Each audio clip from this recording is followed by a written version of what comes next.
Welcome to Biocanics Health Intelligence Exchange Community, where leading practitioners in integrative health approaches will discuss how they solve the most challenging and common health issues. These regular Q&A discussions are designed to take a deep dive into case studies and integrative approaches in order to elevate the collective knowledge of both experienced and new practitioners alike. Biocanics Health Intelligence Exchange, your community for functional medicine.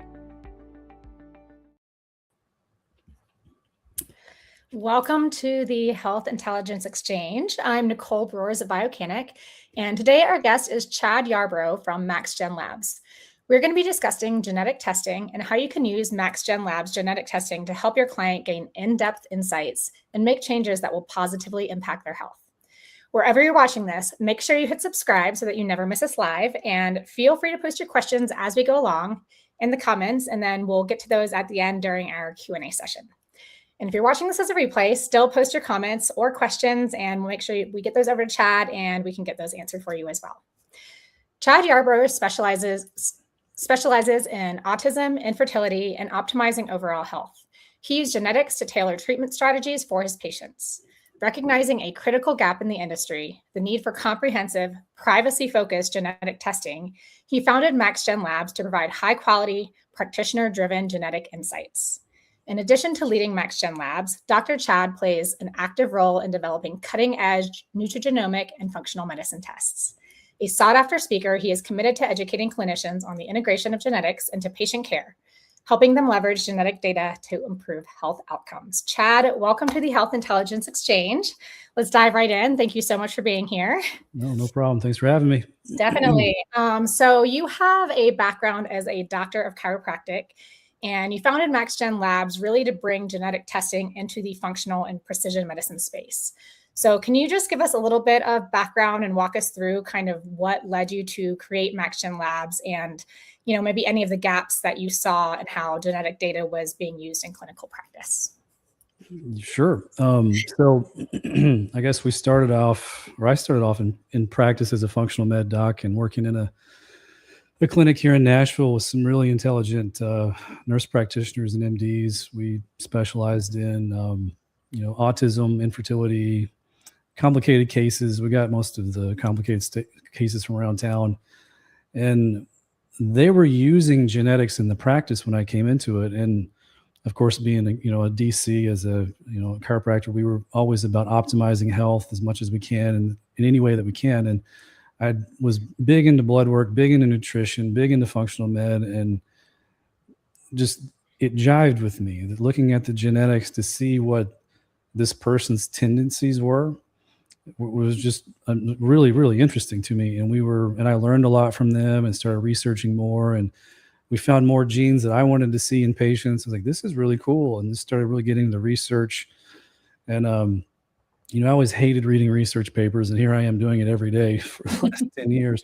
But there just wasn't even, we were using, 23andMe at the time and just using the raw data files. And then the privacy concern came up about what they were doing with the data, and you really started questioning everything. And then you find out some of these other labs are sending samples to China. Mm-hmm. It's not a very smart thing to be doing, I don't think, because the genetics is your blueprint. It's your fingerprint. Mm-hmm. You can sterilize a cholesterol panel and give this, use it for data, but that's not identifiable. Genetics is. Mm-hmm. And they changed some of their chips around and they removed a lot of the genes I like to look at. And I was like, well, what am I supposed to use now? And I was like, well, it's time to start our own. And that's what we did. And part of that too was we had a lot of patients that were coming in, single mothers with a kid on the spectrum. There was a server at a local restaurant, lower income, not kind of on a budget. And to come in to see a functional med doc, it's not cheap. And a lot of these labs are expensive. And I was like, there's got to be a better way to do it, and I had a background in coding and Microsoft systems engineering before I went to chiro school. So I knew how to code. I knew what to do. And I just kind of put everything together into our own algorithmic kind of program and generated our PDFs to give people this data in a safe manner, in a way that they could understand, with anybody can understand. Mm-hmm. That's how we originally started, was that, I wanted to create something that was safe to use and easy to use and affordable. And we've kept our overhead very low, and we've done a very good job. I feel like we've had tens of thousands of people really respond well to it. And after a couple months of doing it, a year, doctors started wanting to carry it, and like, yeah, sure, let's do it. And here we are, 10 years later, and we're still updating things. Mm-hmm. Amazing. And you did mention, I know, some of the data privacy concerns with companies like 23andMe. Would you mind speaking a little bit to kind of some of the higher security, or how you handle the data differently than they do, as well as kind of the differences in what you provide to clinicians and kind of the interpretation, as opposed to what you would see with a consumer-facing test like 23andMe? Yeah, well, I'm not going to bash any lab now. I think a lot of labs are doing better with that, because it's become such a hot topic with people, is like, what are you going to do with my data? People weren't really asking that 10 years ago. I think we were one of the first to advertise, data privacy, because, genomic data is worth a lot of money. You can sell it, you can get a lot of money for it. And if you're buying a kit for $69, they're not making any money on that. They're making money on the back end. And I'm not accusing any lab of anything now, but you have to watch what happens with your DNA. Like I said earlier, some people are sending it to China, Europe. We do everything here in the United States, in Texas, on our own machines, in a CLIA-CAP certified lab. We don't sell the data. I've probably got 100 SpongeBobs in the system. I don't. It is what it is. People don't want to use their real names. Celebrities don't either. So we offer that, but we don't sell the data on the back end. I think we were probably the first to market that. That's amazing. Yeah. And I know that is a really big concern for people these days. I know with your Max Function panel, it examines 80 genes related to methylation, detoxification, oxidative stress, neurotransmitters, brain health. Can you walk us through what that panel is actually measuring, and what kind of clinical insight and direction it helps to give practitioners and their clients? Yeah, the Max Function is a great panel. That was really the first one that we built. It was really aimed at autism spectrum kids.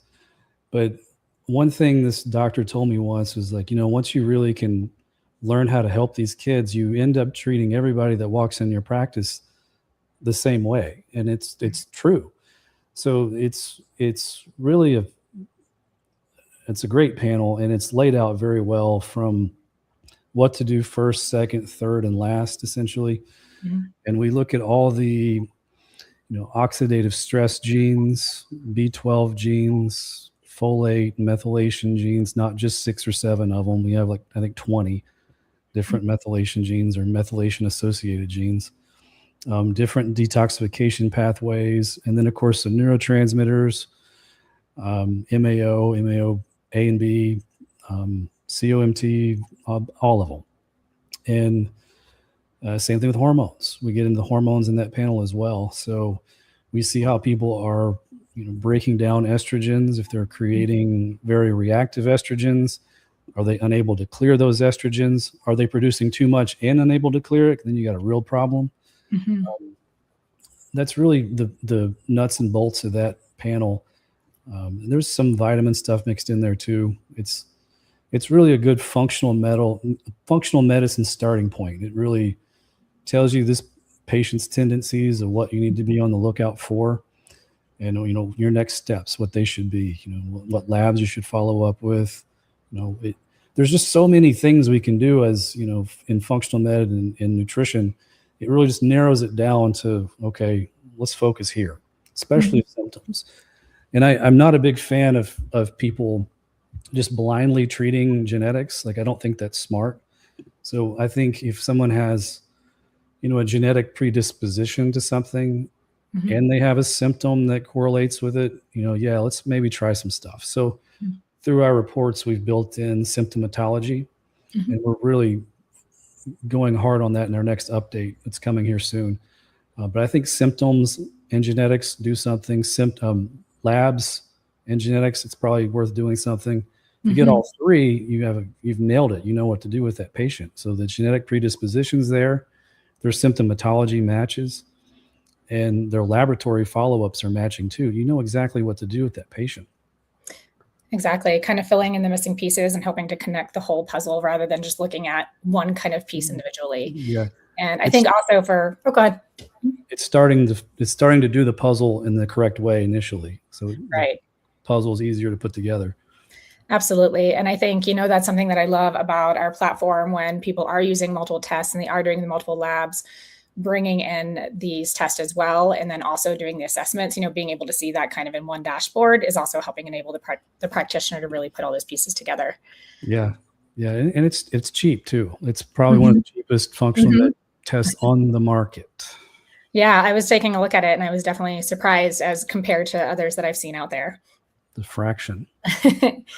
Yeah. And when I know you also have the works panel that combines the max function, max food, max fitness panels. It analyzes 180 gene variants related to nutrition, fitness, physiology. So when would you kind of recommend that a practitioner start with the max function alone versus going straight to the works? What factors kind of guide that decision, or what would be some, if you want to give any specific kind of use cases or case studies that each one would be more valuable for? Yeah.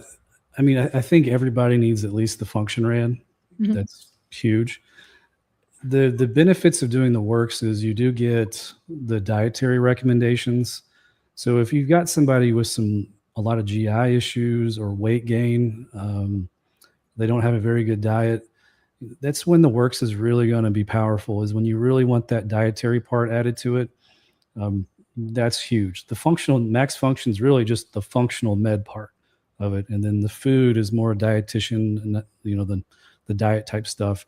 And of course fitness is good too if you're trying to get somebody to work out. And the biggest thing with genetics too, this brings me to another point, is compliance.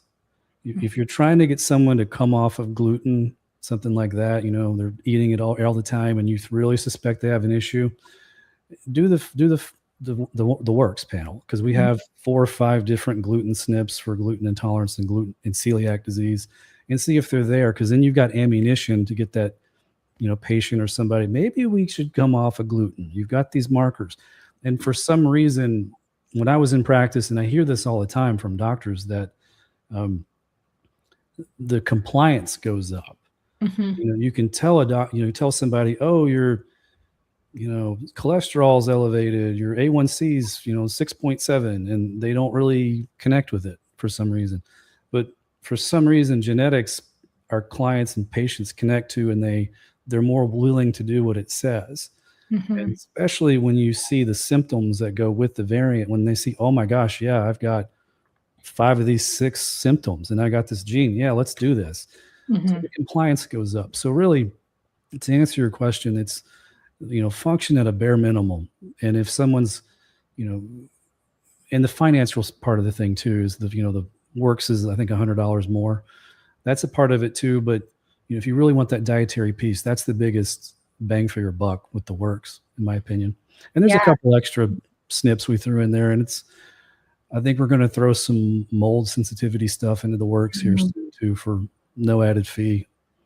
Wow. Yeah, I can see that being really helpful. And that kind of brings me to, talking about some detoxification, methylation. These are kind of, big topics these days in the functional medicine space. And oftentimes methylation can also be one of the most misunderstood. So can you speak a little bit about how the max function panel can help practitioners go beyond the standard kind of MT-HFR gene conversation and see like the full methylation picture for their clients? Right.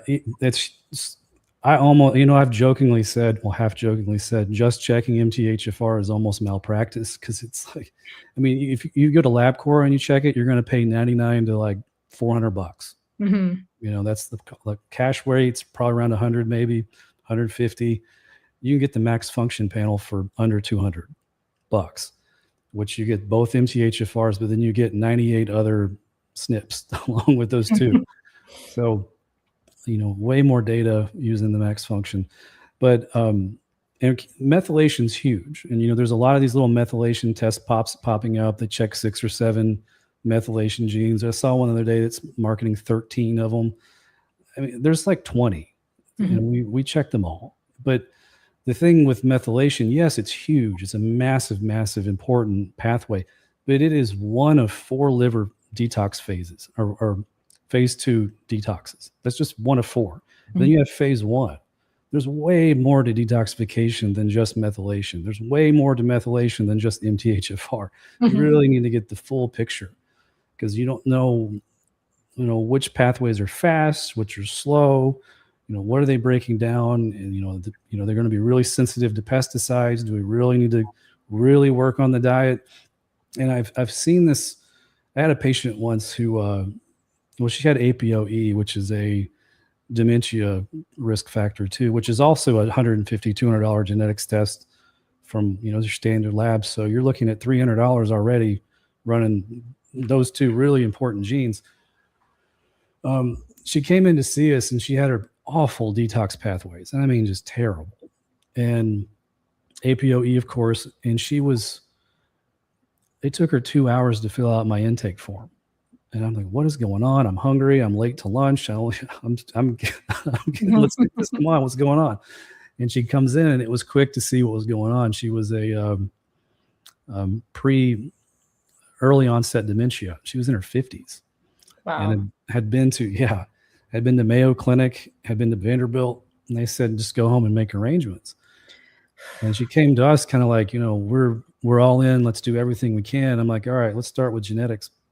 And this is before I had my panels. I don't know what I used.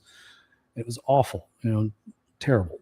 And that made me think, okay, detox pathways are bad. Let's run a urinary detox screen and see what's in her environment.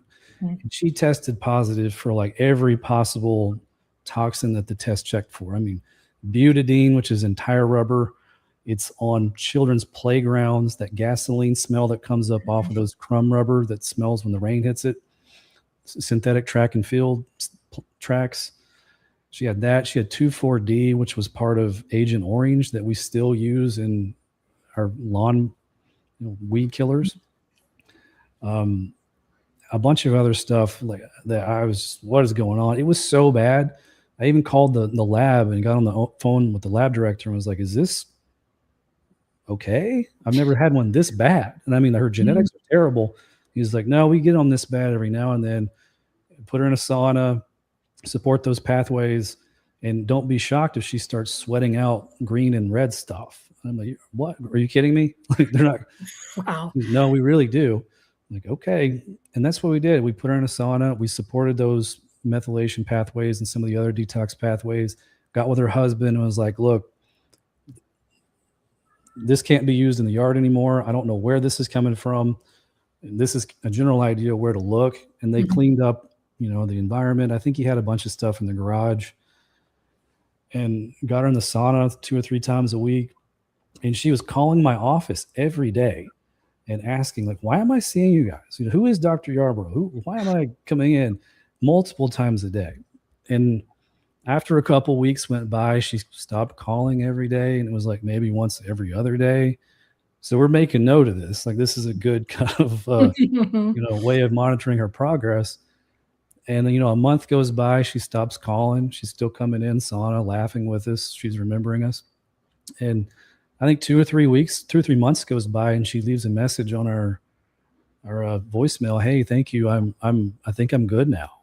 And she stayed on her supplementation to support those pathways. And, unfortunately, I've not heard from her since, but I wish if you're out there, call us. Yeah.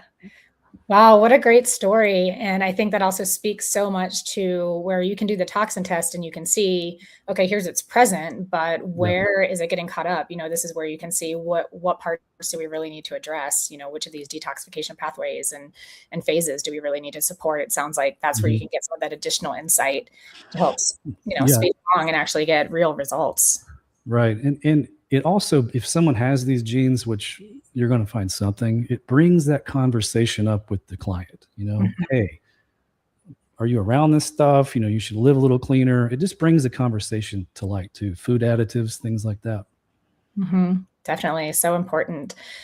So I guess this is, you've you've kind of answered part of this, but, for a practitioner who has a client who's tried everything, they're still not getting better.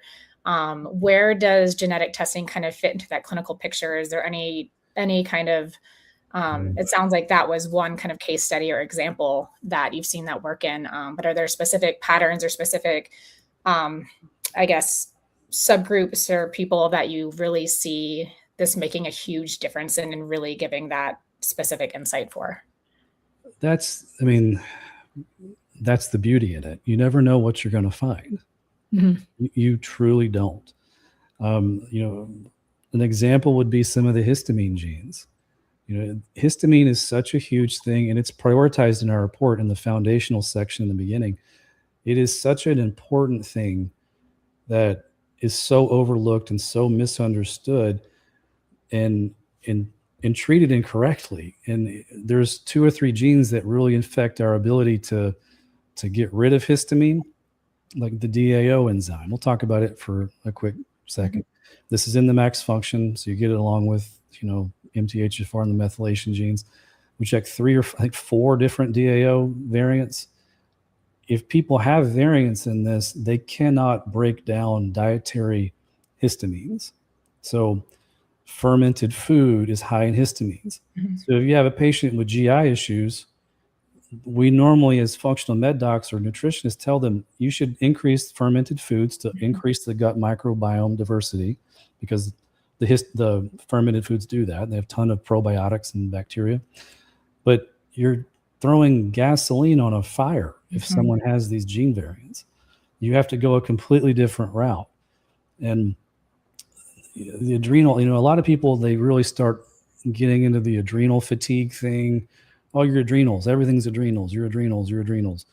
Well, histamine is the number one biochemical stressor of the adrenal gland. So if you have someone and you're not addressing the histamine side of things, you got a problem. Mm-hmm. And then, of course, methylation is also required to help break down cellular histamines through another enzyme. So histamine is a big example of something you might not think you need to look at, or it might be a surprising shock, like, okay, this is why you're probably having these weird GI symptoms that aren't improving, and probably why your estrogen's a little weird too, your cycle is a little off, you have a runny nose, and you have migraine headaches. These are all symptoms of histamine. So that's a good example, I think, of what you might find and not suspect. Yeah, definitely. And how much everything is just really connected. So if you were just looking at the adrenals and not filling out that piece of it, you're just going to miss such a big part of it. You're like trying to get all the water out of the boat, but you're not actually fixing the hole that's there. Correct. Yeah. And you spoke a little bit about this, especially, with taking like a toxin burden kind of test. But are there any, as far as like other functional labs like GI map or Dutch test, you did kind of mention hormones. How do you see kind of those fitting together with this in some of those use cases and really helping to guide each other and work together?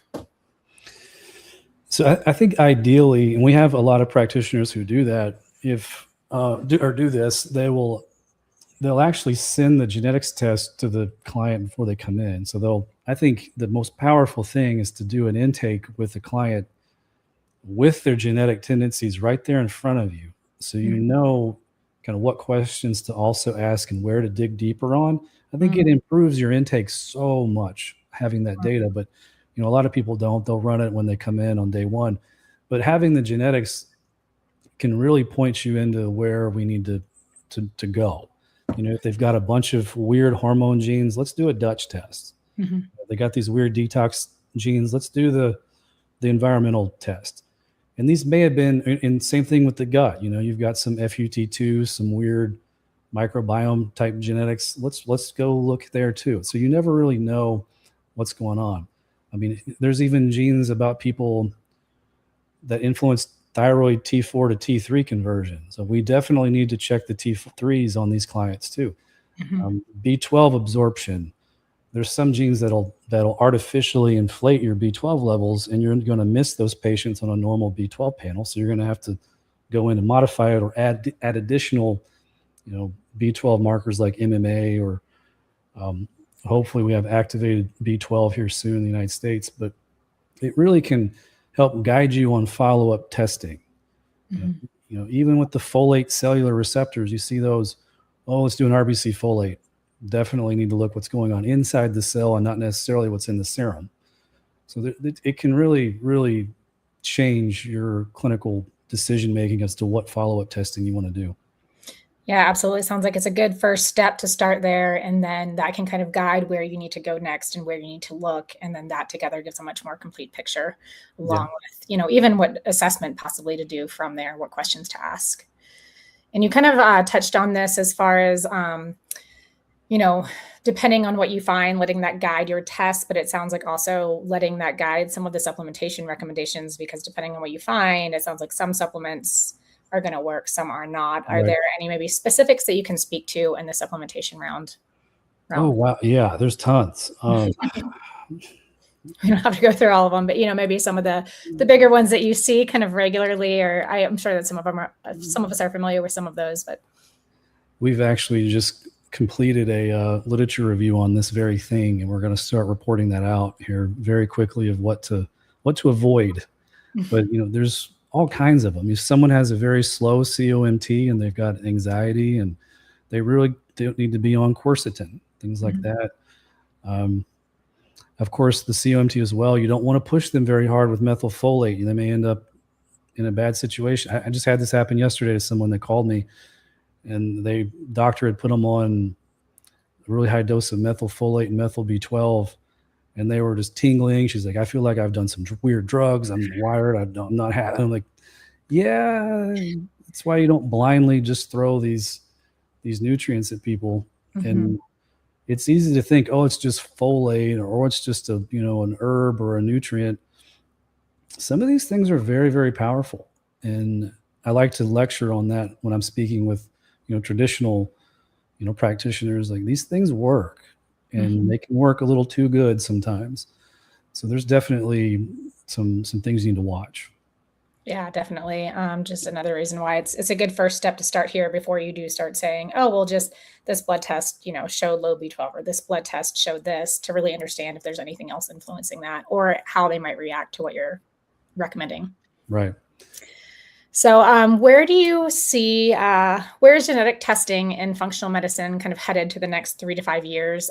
You've talked a little bit about some of the things that you have coming up that you're hoping to implement.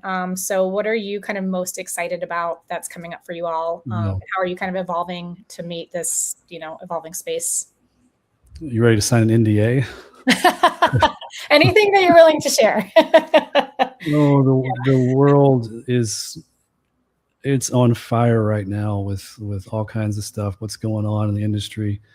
AI is really accelerating your ability to ingest and interpret a lot of research and really do some really cool things. We're constantly monitoring the technology, what's going on right now in the industry from a machine standpoint. Do we switch to whole genome sequencing? And I think eventually soon the whole genome sequencing will be cheap enough that we'll all be able to do it in a correct way. Right now we're seeing some companies doing whole genome sequencing for around, sub $500. I'm very, very leery of those companies because it's just, I know what this stuff costs to get and what it is to run. And if you're getting full genome for $300, you're not getting very good data. You really need to get it done correctly. You're going to spend over $1,000 right now. So I think as as we move forward and technology becomes better, we'll see, that price of that come down. We'll be able to do full genomic mapping and see what's really going on. We're dabbling in that now, and it's just the technology is not where I want it to be before we make that leap. The turnaround time is months on it. It's not great right now, but it's coming. And I think that's the most exciting thing is seeing where the tech is going and how fast we can interpret some of these raw data files. I mean, they're terabytes. They're huge. And you can't just store those. I mean, that's another thing. If you're getting full genomic testing and it's under $500, the sheer amount of money it costs to keep that much data on a server somewhere is absurd. It's insane. And that's what I'm really excited about. Of course, we have some really cool stuff coming with mold and really exciting stuff with that. Hopefully in the next month, we'll have that up and running. But, you know, someone's saying hello. something fell over my freezer. Yeah. Well, awesome. This has been such a great discussion so far. I want to make sure we get to our audience Q&A. So thank you to everyone who's been posting questions. We will get to as many as we can. And if you happen to be watching this as a replay, feel free to post your questions in the comments. And don't forget to subscribe so that you never miss a live stream. So let's get into our first question. When MaxGen Labs updates their test, will someone need to rerun their DNA test to get the new updates on their DNA that has already been tested? Yeah. So one of our privacy things is we destroy the DNA, and we actually destroy them with bleach. They are completely rendered useless because we do not store them. We do not sell them. You know, we don't bank them. So we don't have them. So yeah, you'll have to submit a new sample. It's unfortunate, but it is part of our data privacy policies. Yeah, absolutely. And with all the talk about, you know, data privacy, I think that is, you know, that just adds to the fact that you are doing everything right and not sharing that. So yeah, definitely understandable on that front. Let's go to the next one. For a practitioner who's never ordered a genetic test before, what's the single most important thing they should understand about how to interpret the results before they start using genetic data to guide protocols? You want to run it on yourself first. That's how everybody I know have done it, because you get interested in it, you deep dive in it, you read it, and and to see how it jives with you. The good thing with us is we're not checking any genetics that's going to get you in trouble as a practitioner. You know, if you're doing some more advanced stuff that has some weird deletions or a weird copy number variant that's pathogenic, you're responsible for that. And we're not doing anything like that here. So there's really no legal, you know, risk. The worst, most serious thing we check probably is APOE or factor 5. And it's very, very well laid out. Our reports, on the end of it, you'll see the gene, the actual RS number variant, the allele call that we're calling on that patient, and then what it means. So all you really have to do as a practitioner is flip to the back, read the raw data. It's 2 pages of like words, skim it. A lot of it'll be like no variant detected, nothing, you know, no, but you'll see the things that are there.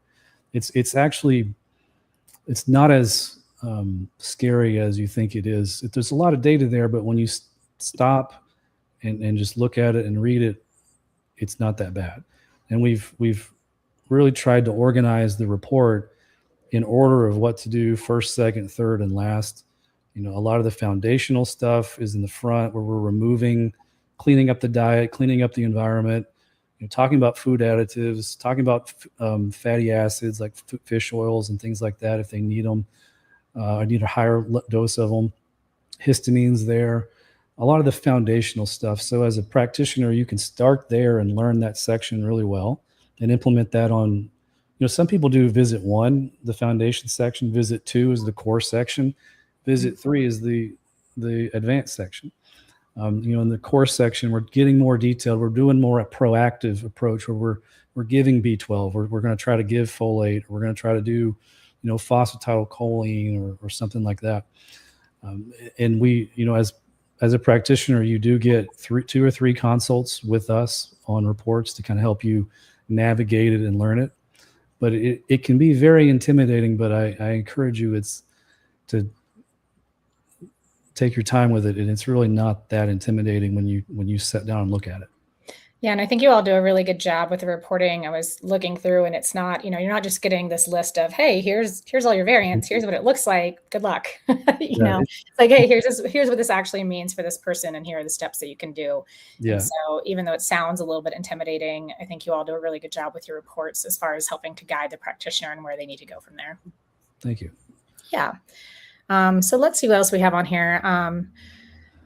For a practitioner who already has a client with years of functional lab data, including GI map results, Dutch panels, blood chemistry, how would adding a MaxGen genetic panel change how they look at all the existing data, rather than, you know, ideally we're doing that beforehand, but if they already have this and we kind of add that in, how would that kind of change how they look at that, and how would kind of new clinical questions arise or maybe prompt them to ask things they haven't asked before? Yeah, like I said earlier, you really don't know what you're going to find. You really don't. And there are some things that might reframe some of the results in a different light when you read it. Like we talked about B12. There is a CD320, just an example. I love B12. I think it's amazing. And our current lab testing is not great for it. But if we look at just a serum B12 level, there's a genetic variant that one will make your patient absorb more inert B12. So it's going to spike that level 20%. But we've also got cellular receptors. It's a CD320 cell. That's polymorphic too. And we checked this variant. What's interesting is this variant, in the research, it's associated with higher levels of serum B12. That means it's not getting into the cell. So you're going to want to probably follow up with an MMA. So that normal B12 that you're looking at on the normal labs, knowing this data, you're going to reframe that as like, okay, this patient might have the CD320 and that FUT2. So, they may even have high B12, but their cells are starving of it. So you may do a follow-up MMA or something else. That's just one example of many. And I've been out of practice since 2017. And honestly, I'm probably a little irrelevant from the clinical standpoint of it, but it's so interesting to me when I have a practitioner come on with us and do report reviews or do a webinar of how they use it in practice. Every practitioner uses it differently, and you learn something from every person that uses it. And you're like, well, I should know all this. I designed it, but you learned. It's so cool to see how people use it and how they reframe different other labs or what they do.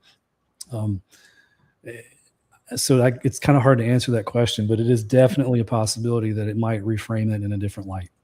Yeah, definitely. And I think about something that you were talking about, when you're talking about histamine response and you're talking about probiotics and you're talking about the typical care that you would give, if you're like, this person is actually not getting better doing the typical, protocol that I would do, looking at maybe this, GI marker. Whereas when you have that additional information with that, it's gonna be like, oh, that's why that wasn't working. And here's how we can move forward differently and actually get results for that person. Right. I trained under a Dr. Walter Schmidt, and he was a brilliant man. And I was lucky to have him as one of my first kind of nutrition, functional med kind of mentor. I took his whole 14 course program twice. That's how much I liked it. But his whole thing was you work systemic to local. It's so easy for us as practitioners to get hung up on what's in front of us without looking at the systemic things, like fatty acid metabolism, B12, zinc. It's so easy to forget these basic foundational things that we should be doing. And we work systemic to local, and you'll see our reports are kind of designed that way. You have a lot of systemic issues up front where it's histamine, food sensitivities, fatty acid metabolism, inflammation. All of these things are in the front of the report. They're so important. Oxidative stress, all of this stuff before you get to MTHFR and methylation. You have to address this stuff. And you never know at what point you're actually going to fix the end product, because we focus here, but the problem is really up here. So you never really know. Yeah, it really helps you to start upstream rather than just trying to tackle everything downstream. Right. And getting to that problem. Great. We do have a couple more questions here. So what are some surprising insights you've gotten from running so many genetic tests? Or is there anything, I know you mentioned that you've had a lot of conversations recently with kind of some new practititioners or some practitioners that are using it in a new way. Are there any kind of surprising insights that you've gained from them or in your own practice? Man, all the time. And you're going to put me on the spot. I'm not going to think of one. One pops to mind with my buddy Don. Don had a patient, and if I remember this case correctly, it was a guy, he had COVID and long COVID and was doing some stuff with him and nutrients with him and kind of got him out of it, got him back functioning well and doing well. And then about a year later, he comes in and he's got these weird rashes popping up. on him and nothing's working. The cortisone would work, the steroids would work. It would suppress it for a while. And then he went and Don ran genetics on him. And whatever nutrient that was, I don't know what it was. I need to go call him and ask him. He was like, you know what? Are you still taking that we put you on for, long COVID a year or two ago? He's like, oh no, I haven't taken it since we got through that mess. He's like, well, your genetics, you might need to be on that indefinitely. And then the guy was like, okay, well, and he goes back on it and the rashes started to disappear. Oh. So you just really truly never know. Everything is so interconnected, and it's wild. And we're one of the cool things I'm doing now is we're doing with COMT. This is kind of a fun one. Everybody likes to look at the V158M variant. It's the one gene variant. It's on everybody's test for COMT. There is actually a 4 SNP haplotype that's more accurate at judging the COMT. And we're doing that now. We're looking at that kind of those 4 genes and or 4 variants and how they interplay and what they do. And if you just look at the V158M variant by itself, you're going to miss, I think it was 14% of very, very slow COMT, but it's going to look like it's fast or normal. So you have to really look at all 4 to really know, or you're going to mess up in, I think, about 14% of fast COMTs, and it's about 4% of your total population.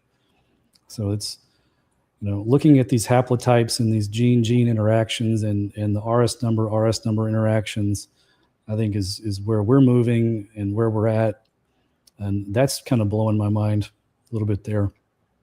Yeah. It sounds like if you're getting part of the picture, it can be completely kind of inaccurate data if you're not seeing all of it, and it's going to actually guide you in the wrong direction.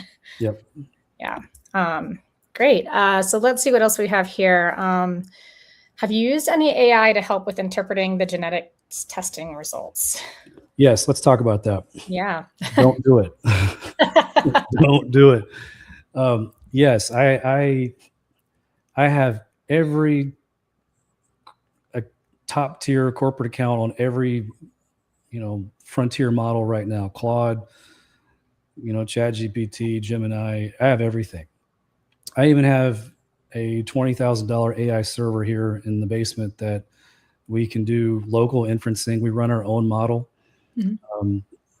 It's trained by me. It's trained on my data. It has my data to ground it in truth.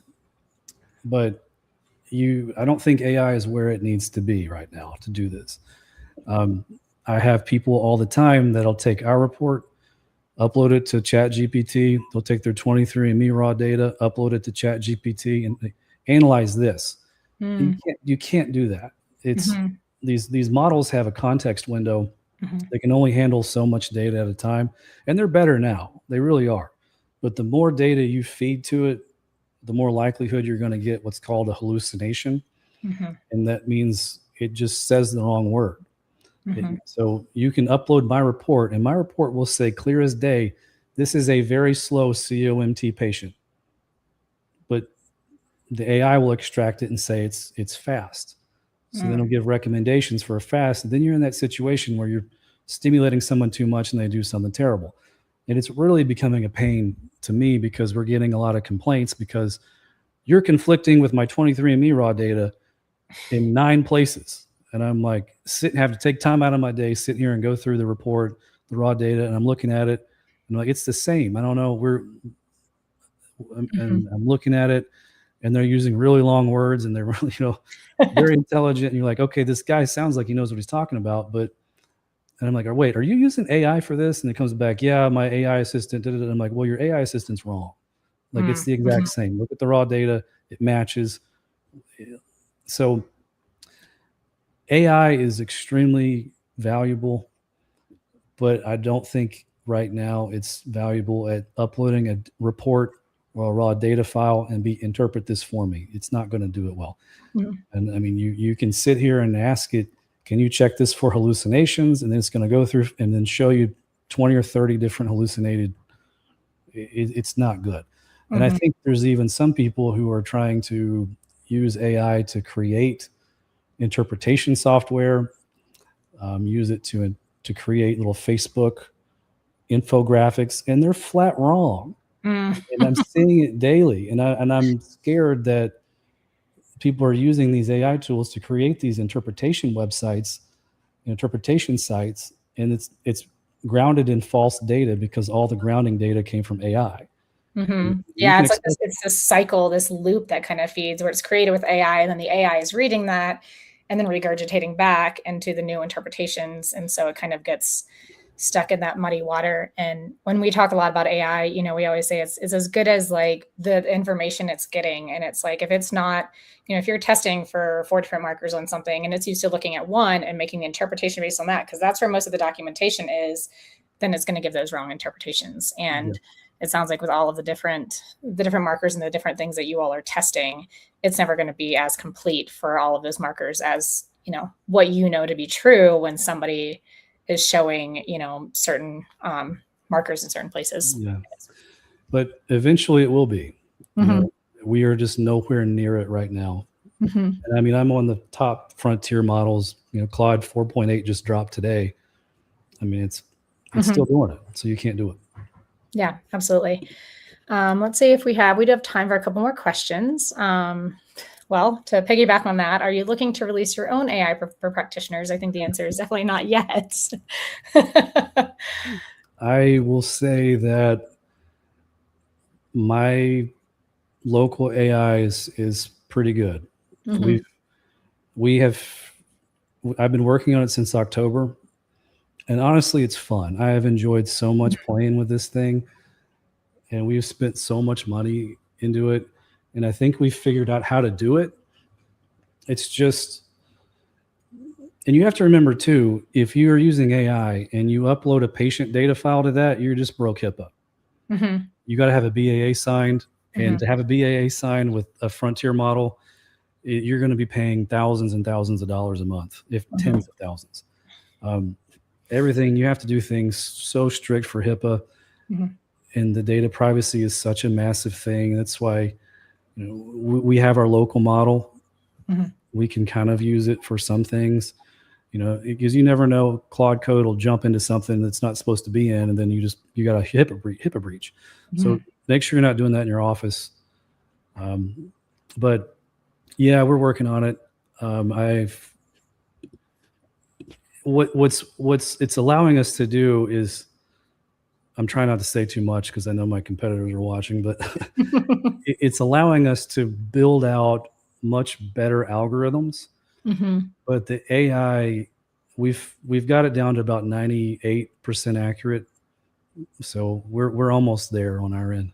That's really exciting. Yeah, we have also, to piggyback off that, here at Biocanic, we've also launched our AI because, there are people that are uploading this into their chat GPTs and, trying to de-identify the information. Hopefully they are. But, just to say for ours, it's a closed system. So we aren't sharing any of that information out. So that's we are following HIPAA compliance fully. So we do have the ability to, at least, we can look at ORA data, we can look at different labs and kind of start to cross correlate. But we say also, it's like, this can help you cross correlate, look at all these different factors, pull them all into a nice little chart for you, give you some interpretation. But ultimately, we still feel like it's up to the practitioners to really use their knowledge and to use the interpretive guides that they get to really make sure that everything is accurate. And then also to really break that down into something that actually, their patients can use and kind of run with. Yeah. And it's a great thing to be, I didn't think about that. There you go. That's what I think it's good for right now, is just having a second set of eyes on it. It's like, oh yeah, I wouldn't have made that connection, but yeah, that's smart. Let's go that route. But that's how it should be used. It shouldn't be used as a definitive clinical tool. Yeah, absolutely. Well, this has been such a great discussion. Thank you for all your questions. And thank you for all of you who joined us live today. If you're watching this as a replay, you can still ask your questions. Just pop those in the comments and we'll make sure to get those answered. Thank you again for being here and for joining us. If you want to just let people know, where they can find you, where they can find out more information about MaxGen Labs, kind of how to get started. Just the website, maxgenlabs.com. Practitioner, there's a button at the top. fill out the form, and one of our reps will get a hold of you within 24 hours. Awesome. Absolutely. And also with that, you can upload those into your Biocanic platform. You can look at those alongside of all of your other data to really make really informed decisions for your patients and clients. So thank you so much for being here. Thank you, everybody. Until next time, we'll see you soon.